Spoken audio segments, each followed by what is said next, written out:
All right, I got a quick opening statement, and then I'm ready for your questions. So I want to talk about the needs. We've been hearing so many stories from Canadians.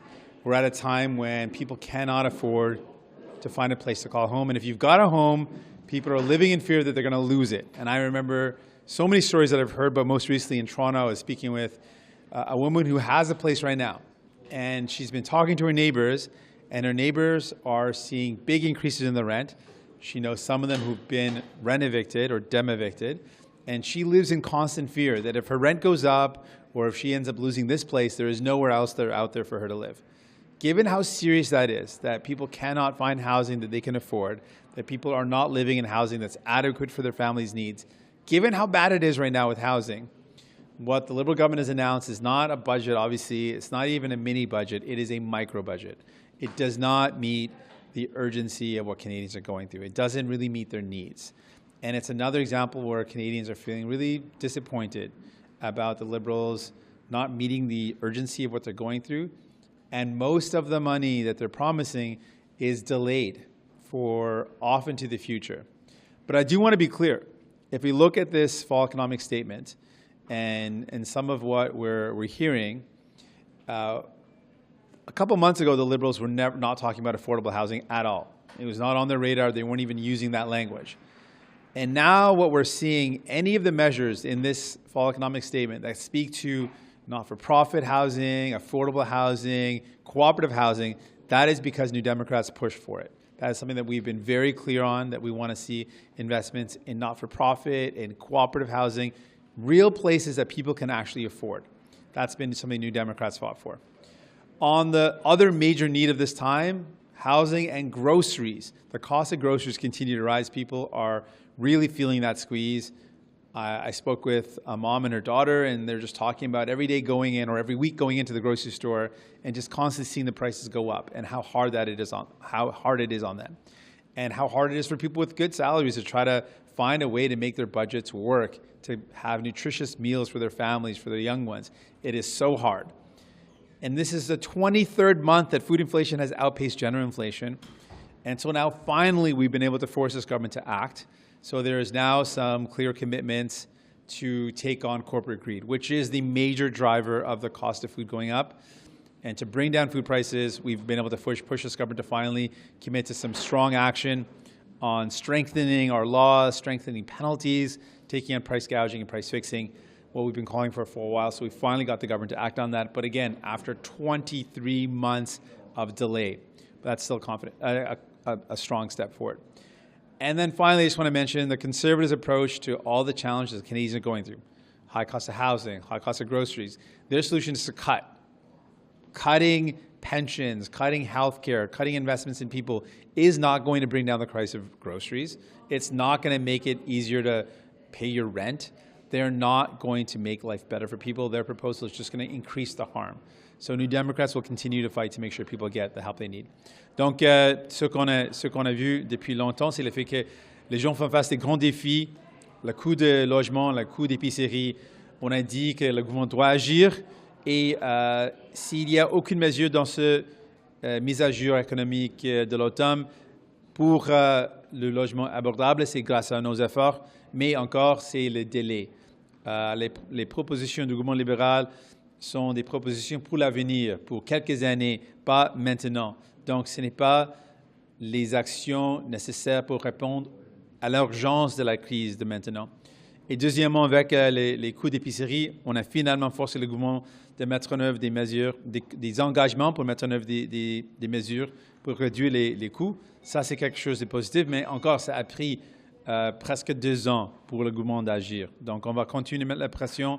La solution des conservateurs, c'est de couper les investissements, couper dans les pensions, couper les soins de santé.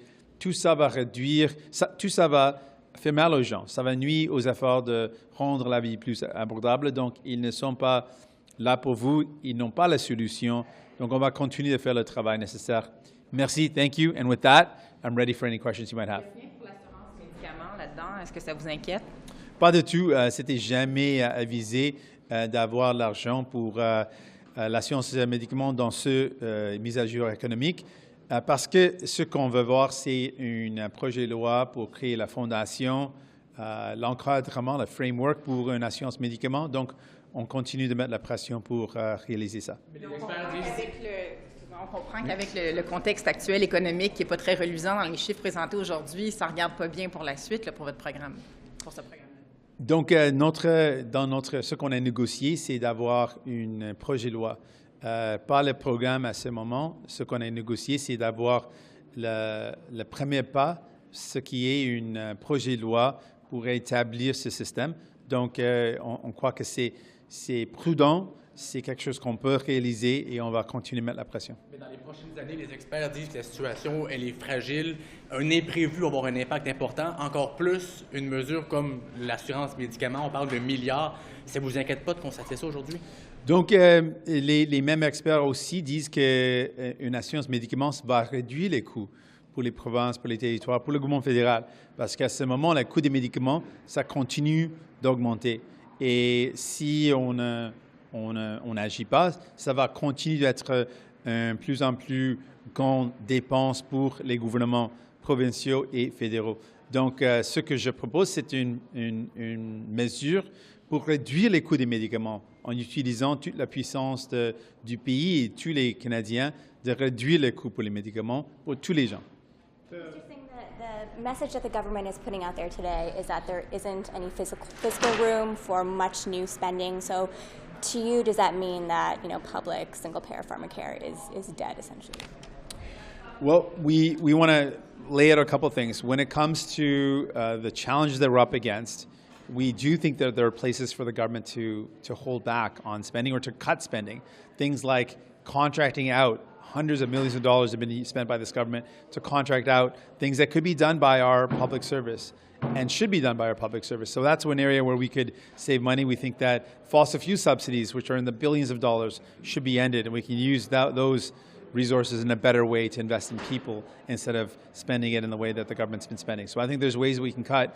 When it comes to universal pharmacare, this is something that is a cost savings. We believe it is important. And what we're asking for, what we demanded, is the legal framework for it. So it was never in our plan to have the actual program laid out. It is to have the legal framework and legislation tabled. That's what we've been pushing for, and we'll continue to put pressure. We want to see the cost of living come down, and we want to see the cost of medication come down. Does anything about today's statement affect how you view the supply and confidence agreement? Do you still support the government based on this fiscal update? So far, we're going to continue to work to get Canadians help and use our power the way we have been to get Canadians things like the dental care program, to find ways to force this government to respond to the cost of living. We're going to see some action on bringing down the price of groceries, which is going to be really significant for a lot of Canadian families, and we'll continue to push for more affordable housing. You say it's falling short on helping Canadians with food costs and also the cost of housing. So what would you have liked to have seen in this economic statement that would have benefited those two things? Well, on the cost of food, the measures that we've forced the government to commit to are strong measures. The things that we've been asking for are now being committed to. So that's a positive. My concern is it took 23 months. So almost 2 years of food inflation outpacing general inflation before this government even acted. That's a problem. That's a concern. On the housing front, again, a lot of what the government's promising is for very far into the future. A lot of the commitments aren't going to even start until 2025, 2026. And so at a time when we're dealing with one of the biggest challenges that our country has faced, and the government's been talking about a wartime effort to deal with the housing crisis, this is nowhere near that level of effort. And we've heard from experts that making housing more affordable is actually a step to combat inflation. It would actually bring down inflation if we could bring down the cost of housing. So it's a non-inflationary investment, and we should see a lot more of it. So what we would do... That's what you have taken. I mean, it takes time to build a house, an apartment, anything. So what, if you're saying not till 2025, like that's still less than 2 years away now, right? So I would say we need to have investments today, right now. There should be investments in, there's projects... How? Yeah, so there's projects that are ready to go. I've met with municipalities, I've met with leaders around the country who said we've got projects ready to go, but we don't have funding for it. Not-for-profits that are ready to build homes, cooperatives that are ready to build homes. We know there's many communities that are losing affordable homes, and we're saying let's keep them affordable with an acquisition fund to keep affordable homes affordable. We've heard lots of people say we've got projects, municipalities that have projects, provinces that have projects, but the federal government's not investing in those projects until way off into the distance. We needed help yesterday. And so the government promising to act in 2 years or a year and a half just to start some of these programs is far too off in the distance than Canadians need. Auriez-vous aimé voir plus d'aide, peut-être je rebondis là-dessus, mais plus d'aide immédiate? Et si oui, sous quelle forme? Quelle forme ça aurait pu prendre ça aujourd'hui? Oui, on aurait dû, on a besoin des actions immédiates et des investissements immédiats. J'ai parlé avec plusieurs municipalités, avec le Premier ministre de Colombie-Britannique, et ils ont des projets qui sont prêts, mais il manque l'argent et les investissements fédéraux pour aller de l'avant. Donc, le gouvernement aurait dû dire que oui, on va investir davantage pour construire plus de logements abordables aujourd'hui. Voilà, les fonds sont là, on est prêt de dépenser pour bâtir, pour construire du logement abordable maintenant. Et avec les investissements, ils ont dit que les investissements vont être prêts dans quelques années. Mais on est dans une crise maintenant. Ça n'aide pas d'avoir des investissements dans quelques années qu'on a besoin des investissements aujourd'hui. Donc, c'est vraiment cette délai, cette approche de ne pas répondre à l'urgence de la crise et prendre le temps d'agir dans le futur. Ça n'est pas la réponse nécessaire dans ce temps. So I got here a little late, and Yeah. you may have been asked this already. Sure. But is there anything in this document that would prompt you to reconsider, or not in this document, that would prompt you to reconsider the supply and confidence agreement? If what I've said around I'll make it even more clear now, around any vote, if the government's going to put forward a vote, we will see what the vote is, and then we'll determine if we're going to support it. I can tell you if they're going to put forward a vote on a measure that is for affordable housing, for cooperative housing, or not-for-profit housing, of course we'll support that. And so we'll see what votes that they need before we determine that, but you can all be rest assured, if it's any vote to give people help, yes, we'll support that. If it's not going to help people, we'll take a look at it. Okay, so just to follow up then, that you're going to read about this initiative that's in the fiscal economic statement, which puts an extra $15 billion in loans for non-for-profits, community groups, but also for-profits can access that bundle. But this money will not be available till 2026 and beyond. Now, is that rough parameter something that you can live with, or I know I'm just throwing those details at you now? Yeah, no, we've looked at that. I've got some sense of that detail. That is what I've said is an example of why people are really frustrated with the Liberals, because they just delay. We're in an urgent situation right now. And on even the Prime Minister's own words, that a wartime effort was necessary to deal with what we're going through. And what he's proposing to start the fund years from now is not meeting the needs of Canadians and the urgency of Canadians. Of course, it's a measure that we support. We think it's great to have access to low-interest loans. That's what I've heard from many builders, whether it's private or those interested in cooperative or not-for-profit housing. They're saying with the rate of interest that's so high right now, we can't actually invest in building homes. So providing a low-interest option is a good idea. It's something we support. But my concern is that this is, again, the delay of the Liberals. That to announce something that's not going to be available for years down the road, again, shows their lack of urgency to deal with something that is so serious that people are saying, right now, I can't find a house. Right now, I'm worried about losing my home.